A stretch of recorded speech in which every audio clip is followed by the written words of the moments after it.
બેઠા છો, સાંસદ સાહેબ પણ છે. સાહેબ, આટલો મોટો મારા વિસ્તારમાં કાર્યક્રમ છે. કલેક્ટર સાહેબ, પ્રાંત સાહેબ અને પ્રાયોજનાજી, શર્માજી, હું અહીંનો ધારાસભ્ય છું ભાઈ. મને કેમ કોઈ ફોન બી નહીં કર્યો, પત્રિકા નહીં, જાણ નહીં, ખુલાસો કરો. હું ધારાસભ્ય છું ભાઈ. આ મારું અપમાન નથી, મારી જનતાનું અપમાન છે. આ મારું અપમાન નથી. મને કોઈ કાર્યક્રમનો મોહતાજ નથી. મને પત્રિકામાં નામ આવે, મારી તકતીમાં નામ આવે તો જ ચૈતર વસાવા આવે એવું નથી. ચૈતર વસાવા નામ માટે હું નથી આવતો. મારા જનતાને મારા સરપંચે કીધું કે આટલો મોટો કાર્યક્રમ છે શિક્ષણનો, સાહેબ તમારે આવવું પડશે, એટલે મેં આવ્યો છું. અને કલેક્ટર સાહેબ, તમારી જવાબદારી છે, તમે વહીવટ છો, તમે મને ફોન કરીને જણાવો ને કાર્યક્રમ છે. મંત્રી સાહેબ ગાંધીનગરથી આવે છે, કઈ તકલીફ છે અમારાથી તમને? પ્રાયોજનાજી, શર્માજી, તકલીફ है आपको? તો કેમ ભાઈ તમે અમને જાણ નથી કરતા? કેમ આમંત્રણ નથી આપતા? તમારું વહીવટી તંત્ર હું ધંધા કરે છે ને બધું ખબર છે. હમણાં મોદી સાહેબ આવ્યા હતા, ખર્ચો થાય ભાઈ, 8-10 કરોડ રૂપિયાનો ખર્ચો થાય. તમે દેવ મોગરામાં ડેકોરેશન માટે કલેક્ટર સાહેબ 16 કરોડ રૂપિયાનો અમારા આદિજાતિ બજેટમાં ખર્ચો પાડ્યો છે. તમે ત્યાં મોદી સાહેબના મંડપના સ્ટેજ માટે 15 કરોડના ખર્ચા કર્યા છે. ટોયલેટ, મોબાઈલ ટોયલેટ માટે 2,40,000 નો, 2 કરોડ ને 40 લાખના તમે ખર્ચા પાડ્યા છે. નાસ્તા માટે 2 કરોડ ખર્ચા પાડ્યા છે. તમે ડોમ માટે 2 કરોડ ખર્ચા પાડ્યા, ચા માટે 2 કરોડ ખર્ચા પાડ્યા, બસ માટે 2 કરોડ ને 71 લાખ રૂપિયાનો ખર્ચો પાડ્યો. કેમ? અમે સવાલ પૂછીએ એટલે તમને નડીએ છે? તમારા મનમાં ધુમાડો હોય તો કાઢી નાખજો ભાઈ. બરાબર છે, આ જનતાના ટેક્સના પગારે આપણે બધા છે. આ જનતાના ટેક્સનો પગાર મને પણ મળે છે, તમને પણ.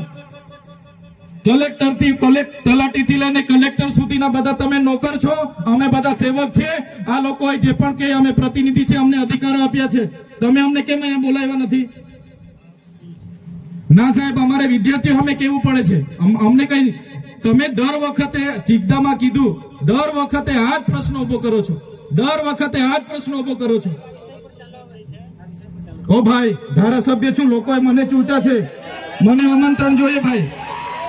આ કોઈના પૈસાથી આ બિલ્ડિંગ નથી બની, તમારા ઘરના પૈસાથી બની છે. અરે વિષય પર તો મને આમંત્રણ કેમ નથી આપ્યું? મને જાણ કોઈ એક ફોન કેમ નથી કર્યો? કેમ ભાઈ? અમે ધારાસભ્ય ચૂંટાયેલા છે, લોકોએ અમને અધિકાર આપ્યા છે, અમારો અવાજ તમે દબાવવાની વાત કરો છો. અમને કેમ નથી આમંત્રણ આપ્યું? તમે તમારે આમંત્રણ આપવું જોઈએ ને અમને. ઓ ભાઈ, બંધ કરી દેવાડો, મારા અધિકાર છે ભાઈ. તમે લો આવો, બંધ કરી દે એટલે, બંધ કરી દે એટલે આમંત્રણ કેમ નથી? બંધ કરી દે એટલે, બંધ કરી દે એટલે, બંધ કરી દો એટલે આમંત્રણ આપવું જોઈએ ને તમારે. અમને તમે આમંત્રણ કેમ નથી આપ્યું ભાઈ? અમે ચૂંટાયેલા ધારાસભ્ય છે, અમને એક ફોન કોઈનો આવ્યો નથી. કલેક્ટર સાહેબની જવાબદારી છે. આ કોઈના કમલમના પૈસાથી બિલ્ડિંગ નથી બની ભાઈ. કોઈ તો પછી પણ સાહેબ, અમે તમારી રિસ્પેક્ટ કરીએ છીએ સાહેબ, ને દરેક સરકારના કાર્યક્રમમાં હું હાજર રહું છું.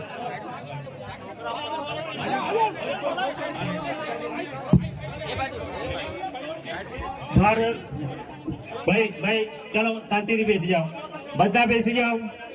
એ ભાઈ, બધા બેસી જાઓ, બધા બેસી જાઓ.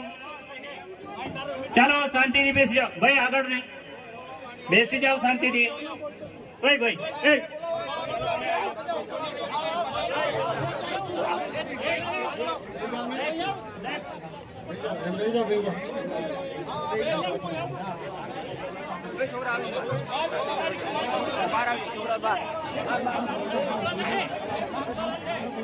ભાઈ ચાલો ભાઈ, પોલીસ ડિપાર્ટમેન્ટ સાઈડ.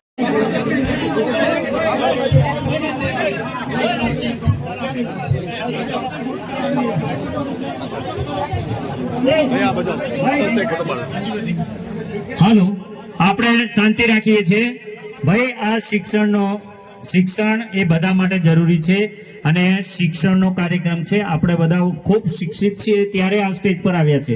આપણે પણ એ જગ્યાએ હતા કે જે આપણા બાળકો બેઠા છે ત્યાંથી ભણતા એ આખો સમાજ આજે આ સ્ટેજ પર શિક્ષણ થકી આવ્યો છે. બિલકુલ શાંતિ રાખીએ. અને આપણી વચ્ચે આપણા માનનીય સાંસદ સભ્ય શ્રી મનસુખભાઈ વસાવા સાહેબને હું વિનંતી કરું છું.